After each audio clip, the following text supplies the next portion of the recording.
2014-17 পুরসভায় প্রায় 2000 জনকে বেআইনিভাবে নিয়োগ হয়েছে। সিবিআই চার্জশিটে এমনটাই উল্লেখ করা হয়েছে।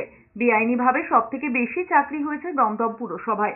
এরপর কামারহাটি, বরানগর, এমনকি টিটাগড়েও বেআইনিভাবে নিয়োগ করা হয়েছে।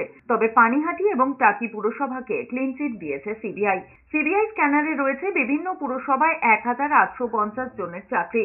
দক্ষিণ দমদম পুরসভায় 329, কামারহাটিতে 303, বরানগরে 276, টিটাগড়ে 221 জনের নিয়োগ হয়েছে বেআইনিভাবে। এমনটাই দাবি করা হয়েছে সিবিআই চার্জশিটে। এছাড়াও কাঁচরাপাড়া, বাদুড়িয়া, হালিশহর, নিউ ব্যারাকপুর, দমদম পুরসভাতেও বেআইনিভাবে চাকরি দেওয়া হয়েছে।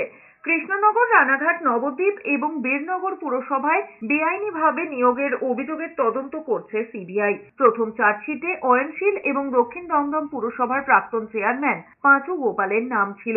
করোনাকালে দক্ষিণ দমদম পুরসভায় একই দিনে বিজ্ঞপ্তি প্রকাশ করে 29 জনকে চাকরি দেওয়ার অভিযোগ ওঠে।